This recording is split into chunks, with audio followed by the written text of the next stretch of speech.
아멘. 네, 감사합니다. 우리 주변에는 많은 문제들이 있습니다. 하지만 그 문제는 분명히 답이 있습니다.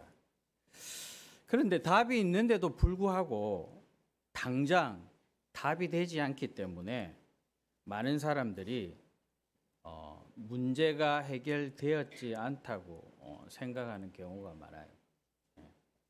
그런데 어느 날 시간이 지나면서 보니 하나님이 하시는 일들이 서서히 보이기 시작하니까 쉽게 말해서 하나님의 큰 그림이 보이기 시작하니까 그때서 알게 되는 겁니다. 하나님이 이 문제를 통하여서 우리에게 하실 큰 일들이 있다는 사실을 말입니다. 그런데 우리는 하나님이 이 문제를 통해서 이루어 가시는 큰 그림들을 보지 못하기 때문에 그 문제 해결에만 집중하는 겁니다. 그래서 그 문제 해결을 하나님께 요구할 때가 많아요. 그렇게 되면 하나님의 문제를 통해 하시고자 하는 일을 사실은 못 보는 거죠. 여러분께서 만약 문제가 찾아오셨다면 그 일을 통해 하나님이 하실 큰 그림을 보시기 바랍니다. 출애굽기 14장을 보면 이스라엘 백성들이 홍해 앞에서 모세를 원망합니다. 그때 모세가 뭐라고 얘기하냐면 여호와께서 오늘 너희에게 행하시는 구원을 보라는 겁니다. 이스라엘 백성들은 지금 홍해 앞에서 뒤에는 애굽 군대가 앞에는 홍해가 가로막고 있으니까 죽음의 위기에 처했다고 생각합니다. 그런데 모세가 뭐라고 얘기합니까? 하나님이 뭐라고 말씀하십니까? 너희를 위하여 싸우리니 너희는 가만히 있으라고 얘기합니다. 우리가 절대 할 수 없는 일을 하나님은 하신다는 겁니다. 우리를 위하여. 그래서 출애굽기 20장에 보면 십계명 받을 때 하나님이 뭐라고 말씀하십니까? 이스라엘 백성에게 이렇게 얘기하십니다. 나는 너를 애굽 땅 종되었던 집에서 인도하여 낸 내 하나님 여호와라고요. 다시 말해서 내가 너의 하나님이라는 겁니다. 내가 너의 모든 걸 책임진다는 겁니다. 그래서 하나님이 언제나 모든 것 속에서 내가 너의 하나님임을 증명하는 겁니다. 문제 아니라는 겁니다. 문제를 통해서 큰 일을 이루고 가시겠다는 겁니다. 그 과정 속에 있다는 겁니다. 그런데 대부분은 그 축복을 놓치죠. 우리가 하나님의 큰 그림을 보고 기도한다면 그 축복이 무엇인지 알 수 있을 줄 믿습니다. 갈등은 갱신의 시간표입니다. 어떤 갱신을 얘기하는 겁니까? 물론 우리의 잘못된 행동일 수도 있습니다. 저는 제가 저 자신을 볼 때 갱신해야 될 게 한두 가지가 아닌 갱신 덩어리라고 생각합니다. 이거는 고쳐서 될 일이 아닌 것 같아요. 그럼 어떻게 우리가 새롭게 될 수 있습니까? 왜 우리는 갱신해야 됩니까? 다윗이 밧세바를 범한 일을 인하여 갱신을 했어요. 그런데 어떻게 갱신을 했냐면 시편 51편 10절부터 11절에 보면 나와 있어요. 하나님이여 내 속에 정한 마음을 창조하시고 내 안에 정직한 영을 새롭게 하소서. 나를 주 앞에서 쫓아내지 마시고 주의 성령을 내게서 거두지 마소서라고 이렇게 말씀하고 있습니다. 다윗은 진짜 갱신이 무엇인 줄 알았습니다. 그래서 이렇게 기도했습니다.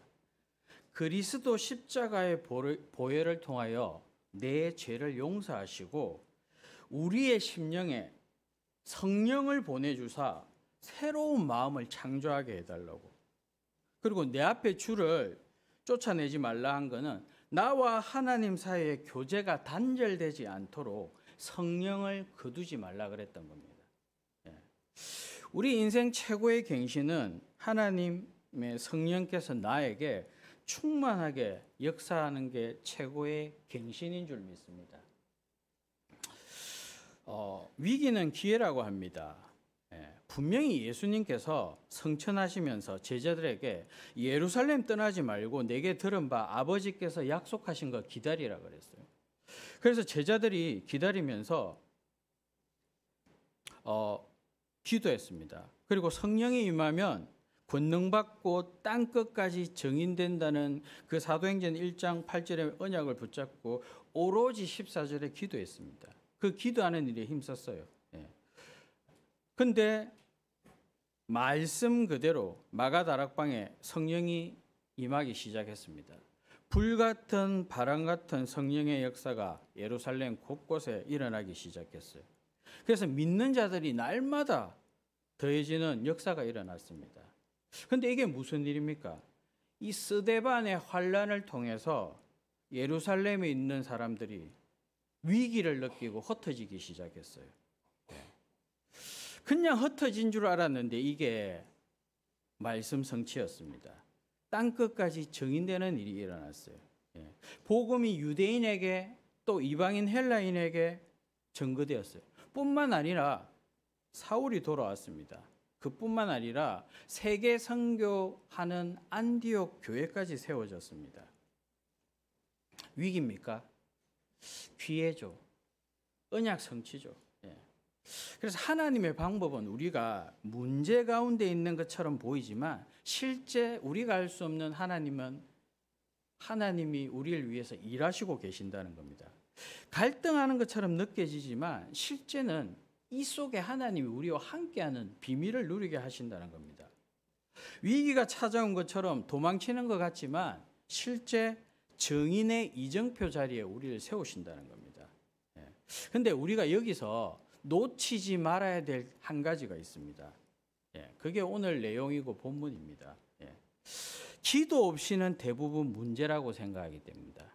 문제를 볼 때 내가 그냥 보기 때문에 문제지 기도하면 문제가 아니라는 겁니다. 기도하지 않기 때문에 갈등하는 것처럼 느껴지는 겁니다. 근데 아닙니다. 함께하는 겁니다. 기도를 놓치고 있기 때문에 위기라고 생각합니다. 복음 가진 그리스도인이 기도하는 시간은 답을 찾고 갱신을 하고 기회를 얻는 최고의 시간표인 줄 믿습니다.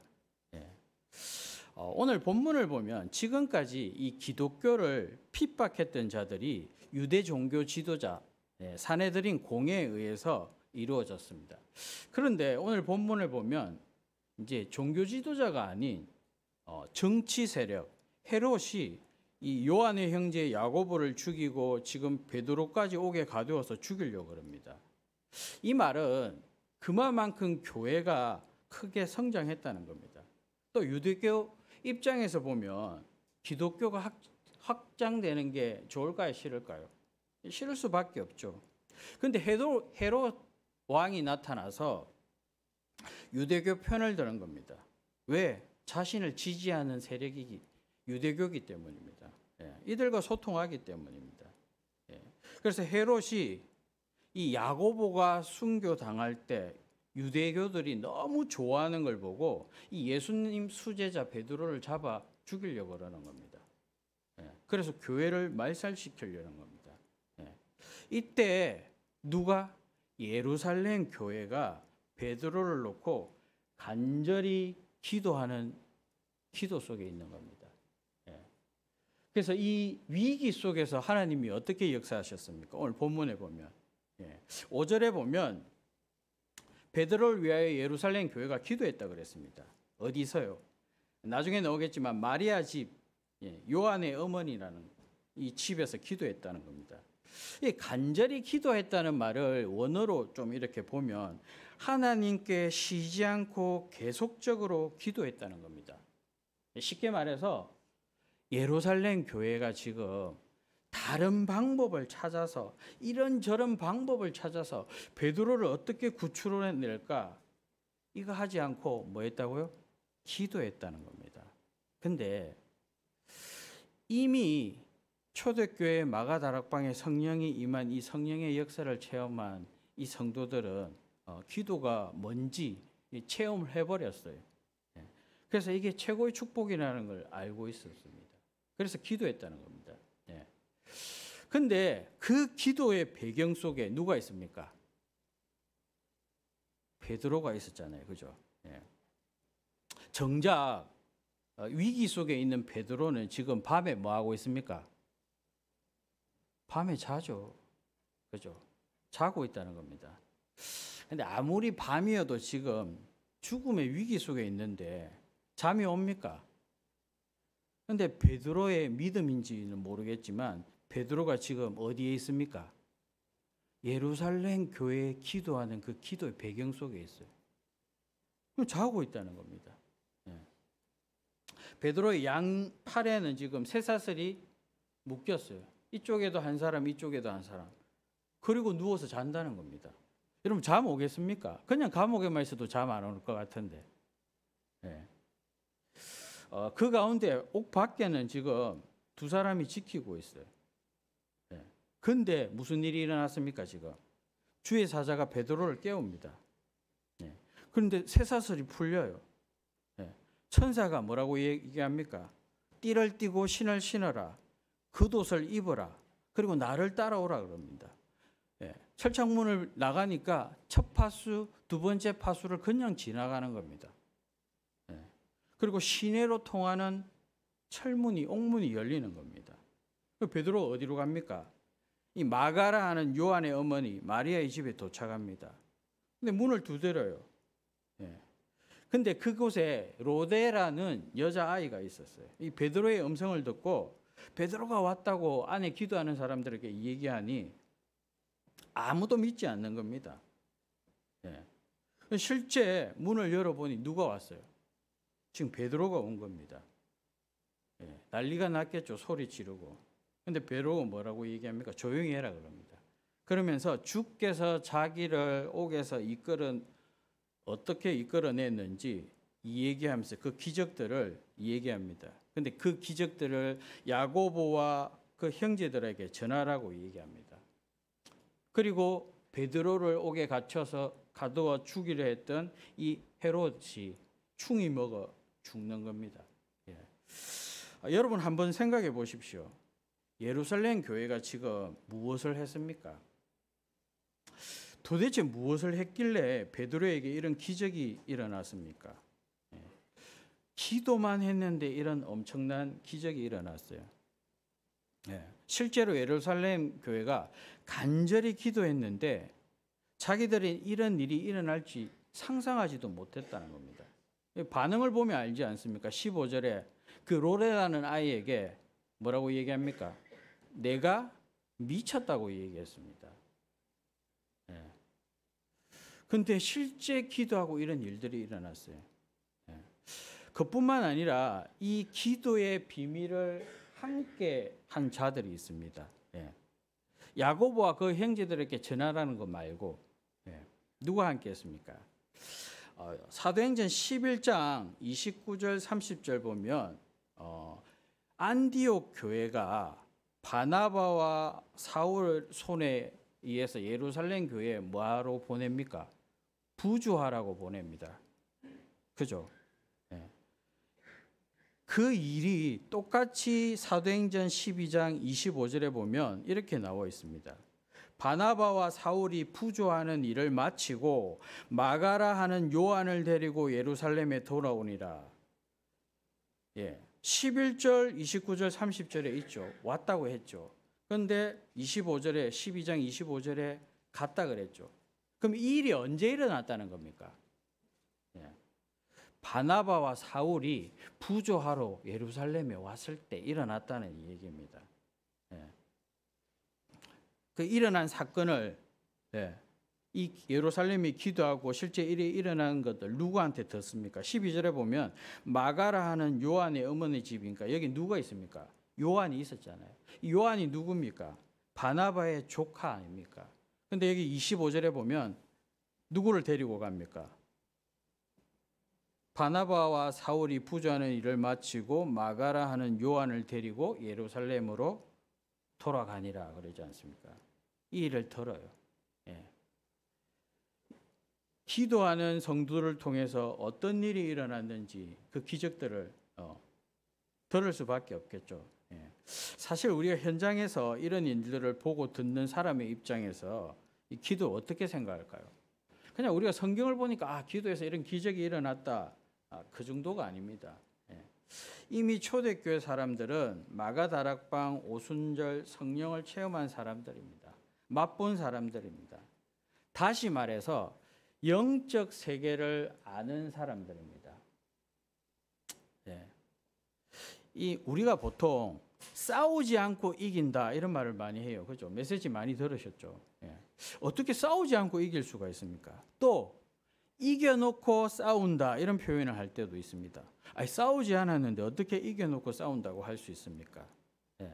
근데 영적 세계를 아는 사람들은, 그리고 기도의 비밀을 아는 사람들은 이 말이 무슨 말인지 압니다. 에베소서 6장 12절 보면 우리의 싸움은 혈과 육의 싸움이 아니라 그랬습니다. 그러면서 이 어둠 세상 주관자들, 하늘에 있는 악한 영들과의 싸움이라고 말합니다. 다시 말해서 눈에 보이지 않지만은 이 공중권세 잡은 자, 불순종의 아들들 가운데 역사하는 영, 이들과 눈에 보이지 않게 싸운다는 겁니다. 여러분 영적 싸움 하시죠? 어떻게 하십니까? 내가 영적 싸움 할 때 어떻게 해야 된다 이렇게 그림이 그려지십니까? 여기 보면 마음을 지키라 그랬습니다. 악한 영들과 싸운다는 거 해서 칼과 창으로 싸우는 게 아닙니다. 우리의 마음에 누가 지금 있는가, 우리의 마음에 무엇을 하고 있는가, 이게 중요한 겁니다. 여러분의 마음은 영적 세계라고 보시면 됩니다. 내 마음이 지금 영적 세계예요. 내 마음은 영적 세계를 통하는 통로입니다. 여러분의 영이 여러분 마음속에 있고 또 하나님이 영이 계신 곳이 여러분의 마음이에요. 그리고 그 영이 하나님을 만나는 곳이 여러분 마음입니다. 그리고 이 마음에서 영적인 일들이 일어나요. 그게 여러분의 마음입니다. 그래서 영적 싸움을 할 때 어디를 정복해야 될지 여러분이 그림이 그려지셔야 되는 거예요. 그래서 로마서 10장에 보면 사람이 마음으로 믿어 의에 이르고 이렇게 합니다. 마음에 예수님이 찾아오신다는 겁니다. 성령이 오신다는 겁니다. 거기 성령이 계셔야 된다는 겁니다. 로마서 12장 2절에 보면 너희는 이 세대를 본받지 말고 오직 마음을 새롭게 하여, 마음을 새롭게 하려면 여기 누가? 성령이 오셔야 된다는 거예요. 성령이 임재하셔야 된다는 겁니다. 그래서 눈으로 보이지 않지만 악한 영들과 싸우는 장소가 바로 여러분의 마음이라는 겁니다. 그래서 잠언 4장 23절 에젤 성경에는 물어 지킬 만한 것보다 이렇게 했죠. 그런데 모든 지킬 만한 것 중에 더욱 내 마음을 지켜라. 생명의 근원이 이에서 남이라는. 마음을 지키는 것이 영적 싸움에 승리하는 겁니다. 여러분, 마음을 지키지 못하면 싸움에 실패할 수밖에 없어요. 마음을 지키는 게 기도입니다. 사탄이 우리를 공격할 때 어딜 공격합니까? 여러분 마음을 공격해요. 마음을 차지하면 어떻게 됩니까? 지배하게 돼요. 사도행전 5장 3절에 보면 아나리아 삽비라한테 뭐라고 그럽니까? 사탄이 내 마음에 가득하였더라 그럽니다. 고린도후서 4장 4절에 세상의 신이 믿지 않은 자들의 마음을 혼미하게 하여. 그래서 빌립보서 4장 6절에서 7절 아무것도 염려하지 말고, 염려한다는 것은 뭘 못 지켰다는 겁니까? 내 마음을 지키지 못했던 거예요. 다만 모든 일에 기도와 간구로 너희 구할 것을 감사함으로 아뢰라. 그 말은 하나님으로 채우라는 겁니다. 마귀가 가장 차지하고 싶은 게 여러분의 마음이에요. 마음 중심이에요. 생각 중심입니다. 마음을 지배하고 싶은 겁니다. 누가복음 11장 24절부터 26절 보면 사탄이 그했던 그곳에 마음을 차지하고 싶어서 발부둥칩니다. 그런데 예수님께서 23절에 보면 강하게 표현하죠. 나와 함께 아니하는 자는 나를 반대하는 자요. 나와 함께 모으지 아니하는 자는 나를 해치는 자니라. 끊임없이 예수 그리스도께서 함께 해야만 이 어둠이 마음을 차지할 수 없다는 겁니다. 여러분 마음을 아무렇게나 내버려 둬버리면 여기가 사탄의 놀이터가 돼요. 이 영적 세계이기 때문에 영적 원리가 그렇다고 지금 예수님이 말씀하고 계시는 겁니다. 그래서 사탄이 마음을 차지하기 시작할 때 어떤 일이 벌어지냐면 마음이 강팍해지는 겁니다. 짜증과 혈기가 올라오는 겁니다. 감사의 찬양이 사라져 버리는 겁니다. 바로 옆에 있는 사람이 미워지는 겁니다. 시기가 올라오는 겁니다. 내 입술을 지키고 싶은데 입술이 지켜지지가 않아요. 세상에 관심이 더 많아져요. 조그만 일에 용서가 되지 않고 복수가 끌어올라요. 이것이 우리가 알고 있는 쉽게 말해서 창세기 3장, 6장, 11장이죠. 이건 내 마음을 지키지 못했다는 증거입니다. 반대로 우리 마음 중심에 그리스도가 주인 될 때 어떤 일이 일어납니까? 하나님 나라가 임하는 겁니다. 어둠을 향한 영적 통로가 완전히 다 차단되는 겁니다. 닫혀버리는 겁니다. 사탄의 모든 공격이 철저하게 무력화되는 겁니다. 하나님과 우리가 하나 될 때, 그래서 천국이 이 땅에서 우리의 것이 되는 시간표가 되는 겁니다. 여러분 지금 기도의 배경 속에 있었던 베드로 보십시오. 아니 내일 죽는데 이렇게 같이 묶여 있는데 물론 밤이지만 자고 있었다는 게 이해가 됩니까? 그렇기 때문에 성령께서 마음껏 역사하시는 겁니다. 어떤 면에서는 성령 충만이란 말은 우리의 마음에 그리스도께서 그 중심에 점령하고 있다는 상태를 말하는 겁니다. 그래서 여러분의 마음이 지금 누구의 지배를 받고 있느냐, 이게 성령 충만의 기준입니다. 마음에 힘쓰라 그랬습니다. 이 사도행전을 보면 역사들을 보면 이런 역사가 일어나는 시점들을 보면 공통적으로 초대교회 성도들이 쓴 단어가 있어요. 무슨 단어입니까? 이 마음에 힘썼다는 겁니다. 무엇을 하기 위하여 마음에 힘썼습니까? 사도행전 1장 14절 보면 마음을 같이하여 전혀 기도에 힘썼다 그랬습니다. 2장 42절 보면 오로지 기도에 힘썼다. 2장 46절 보면 날마다 마음을 같이하여 성정에 모이기를 힘썼다. 4장 23절 보면 한 마음으로 하나님께 기도했다. 6장 4절 보면 오로지 기도하는 일과 말씀 사역에 힘썼다. 초대교회 성도들은 힘을 어디에 쓸 줄 알았어요? 영적 세계를 알고 있었다는 이 얘기입니다. 그리고 힘쓰면서 한 일이 있어요. 성령께서 내 마음에 계심을 알고 있었기 때문에 보혜사 성령을 찾은 겁니다. 마태복음 7장 7절에 보면 구하라 주실 것이요 찾으라 찾아낼 것이요 두드리라 열릴 것이라 그랬습니다. 구하는 이마다 받을 것이고 찾는 이마다 찾아낼 것이고 두드리는 마다 열릴 것이라 그랬습니다. 뭘 찾고 뭘 구하는 겁니까 지금? 뭐가 열리는 겁니까? 누가복음 11장 30절 13절 보니까 너희가 악할지라도 좋은 것을 자식에게 줄 줄 알거든 하물며 너희 하나님 아버지께서 구하는 자에게 성령을 주시지 않겠냐 그랬습니다. 아니 구하는 자에게 구하는 것을 주셔야 되지 왜 성령을 주신다고 얘기합니까? 마음입니다. 마음. 성령의 지배를 받는 게 그만큼 중요하다는 겁니다. 그런데 에베소서 4장 30절에 보면 하나님의 성령을 근심하게 하지 말라 그랬습니다. 그 안에 너희가 구원의 날까지 인치심을 받았다 그랬습니다. 우리가 마음에 성령을 찾아내지 아니하고 성령이 계신데도 불구하고 없는 것처럼 행동할 때 성령을 근심케 하는 겁니다. 다른 것을 채우는 겁니다. 데살로니가전서 5장 19절에 보면 성령을 소멸하지 말라고 얘기합니다. 소멸하는 게 어떤 겁니까? 17절에 보면 얘기하고 있어요.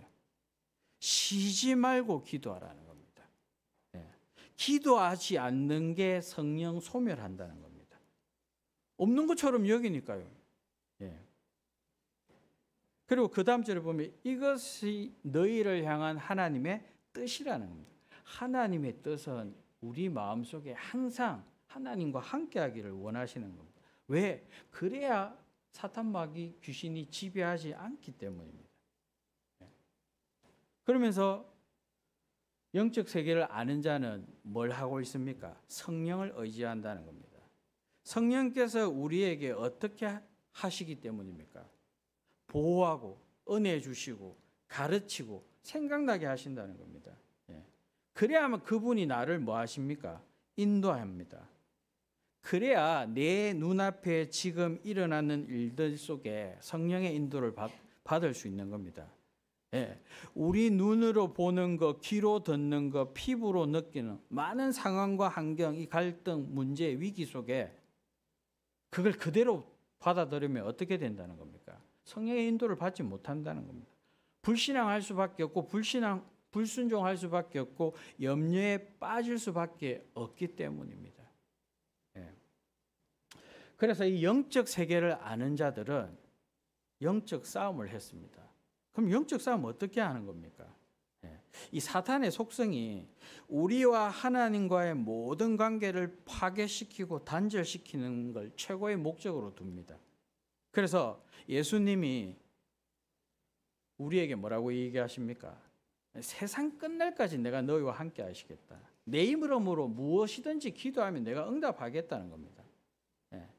이런 어마어마한 근세를 믿는 모든 자에게 주셨어요. 근데 아무나 누릴 수 있는 게 아니에요. 이 영적인 원리를 알고 그 권세를 사용하는 자에만 이 특권이 주어진다는 겁니다. 여기 계신 모든 분들은 기도하면 응답받아요. 근데 안 하면 못 받는 겁니다. 근데 어떻게 영적 싸움 합니까?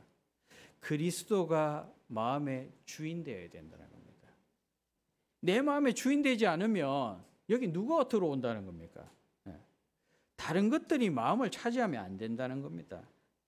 이 마음의 영역이 그리스도께서 주인 되어서 주관하셔야 된다는 겁니다.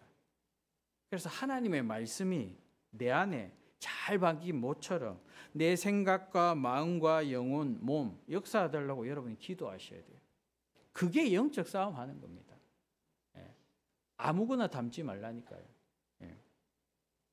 그리고 성자 예수님의 구원을 고백하는 겁니다. 나의 과거 문제 해결하신 이 영세전 그리스도, 사탄과 죄와 지옥의 권세를 위해서 나를 건지신 성육신하신 그리스도, 지금도 나와 함께 하신 부활하신 그리스도, 나의 미래를 책임지시는 재림주 심판주 그리스도, 이 그리스도께서 내 마음속에 지금 나의 주인임을 계속 고백하는 겁니다. 이게 영적 싸움의 승리의 비결입니다. 그러면 성령 하나님이 내 안에서 나를 인도하시고 충만케 하시고 이 그리스도가 구체화되고 이게 하나님 나라가 임하며 땅 끝까지 증인되는 역사가 일어나는 겁니다. 그래서 성령을 의지하는 겁니다. 그래서 내 안의 주인이 그리스도인 게 중요한 겁니다. 내 안의 주인이냐면 내 마음을 지배하고 있어야 된다는 겁니다. 그리고 두 번째가 뭡니까? 내 마음에 하나님 나라가 세워져야 된다는 겁니다. 당연히 그리스도가 주인이기 때문에 하나님 나라 세워지는 거죠. 성령께서 내 속에 계시기 때문에 이 보좌의 능력이 내 속에 임하는 겁니다. 하나님 나라 이루어지는 겁니다. 어떻게 됩니까? 하나님 나라가 이루어지면 참된 치유가 일어나는 겁니다. 내 안에서부터. 내가 잘못 생각하고 내가 오해하고 내가 잘못 봤던 모든 것들 치유가 일어난다는 거예요. 하나님 모든 계획 속에 있다는 걸. 귀신들이 떠나고 중풍병자가 일어나고 못 걷는 사람이 일어나고 그 성에 큰 기쁨이 일어났더라고 얘기하고 있습니다. 또 마음을 같이하여 오로지 기도에 힘썼다는 말은 뭡니까? 이 마음은 내 마음이지만 이 마음이 한 마음이라는 겁니다. 그 말은 서로 통한다는 겁니다. 시공을 초월한다는 겁니다. 그래서 예루살렘 교회가 기도할 때 베드로의 마음은, 베드로의 상황은 죽음의 위기 속에 있지만 베드로는 평안한 잠을 잤어요. 그 단잠을 자는 게 가능했다는 겁니다. 그래서 이 축복이 내 생명 속에, 내 영혼 속에, 내 삶 속에 임하는 겁니다. 그래서 237 빛이 가능한 거예요. 아니, 내가 여기 있고 현장은 저 지구 반대편에 있는데 아니라는 겁니다. 우리의 마음은 영적 세계 통로라는 겁니다. 통한다는 겁니다. 그럼 237 빛이 가는 거죠. 영적 세계를 아는 사람은 그래서 하나님 나라를 두고 기도하는 겁니다. 그리고 세 번째 이 싸움은 뭡니까? 이걸 지속하는 겁니다. 에베소서 4장 27절 보면 마귀에게 틈을 주지 마라 그럽니다. 지속이 안 되면 여기 누가 찾아옵니까? 사단이 찾아와요. 사단이 찾아와서 뭐 합니까? 조금씩 자리를 차지해요. 집을 지어요. 한 채 짓고 두 채 지어요. 성을 이루어요. 어떻게 됩니까? 그래서 지속하라는 겁니다. 왜 쉬지 말고 기도하라고 얘기했습니까? 이유가 있는 겁니다. 24시 기도하는 겁니다. 그 자리를 빼앗기면 안 된다는 겁니다. 그래서 우리가 일심, 전심, 지속이라는 단어를 쓰는 겁니다. 누가 못 들어오도록? 사단이 못 들어오고. 여러분 집에 아무나 들어오면 됩니까? 안 되잖아요. 여러분 안방에 아무나 들어오면 됩니까? 안 돼요. 결론입니다. 불신자도 뭘 아는 사람은 마음을 다스립니다. 복음을 아는 우리가 영적 세계에 승리하는 비결을 누린다면 3시대뿐만 아니라 영원한 응답의 시작이 될 줄 믿습니다. 우리가 흥분하거나 화를 참지 못하거나 또 진정되지 않을 때 하는 행동이 뭐죠? 호흡입니다. 그죠? 호흡을 통해 마음을 이렇게 다스립니다. 근데 우리는 불신자 수준이 아니기 때문에 호흡할 때 어떤 일이 일어납니까? 하나님 생기를 불어넣으셔요. 호흡의 비밀이 그런 겁니다. 사실 기도가 힘든 이유는 마음을 지키지 못하기 때문에 힘든 겁니다. 하나님을 마음에서 만나야 되는데 하나님 거기 안 계세요. 다른 것들로 가득 있어요. 그러면 어떻게 된다는 겁니까? 실질적으로 내가 실패할 수밖에 없다는 겁니다. 영적인 이유에 사탄이 계속해서 뭘 쌓는 겁니까? 불화살을 쏟는 거죠. 그래서 예수님이 우리에게 중요한 걸 약속하셨어요. 하늘에 있는 자들과 땅에 있는 자들, 땅 안에 있는 모든 무릎을 꿇게 하는 예수 그리스도의 이름을 우리에게 주셨어요. 그뿐만 아니라 우리를 하나님 자녀 삼으셨어요. 세상 끝날까지 너희와 항상 함께 한다 그랬어요. 그래서 우리 마음속에 항상 뭐 하시면 됩니까? 위드 임마누엘 원네스의 축복을 누리면 될 줄 믿습니다. 여러분들 한 주간 하나님이 계신 이 마음을 지키는 이 축복을 누리시기 바랍니다. 기도하겠습니다. 살아계신 하나님 감사를 드립니다. 우리에게 성령 충만 오력을 주셔서 정말 우리의 마음의 주인이 그리스도가 되시고 하나님 나라가 임하고 이걸 지속할 수 있는 비밀을 통하여서 현장 정복할 수 있도록 기도의 축복 속에 있을 수 있도록 우리를 인도하여 주옵소서. 예수 그리스도 이름으로 기도하옵나이다.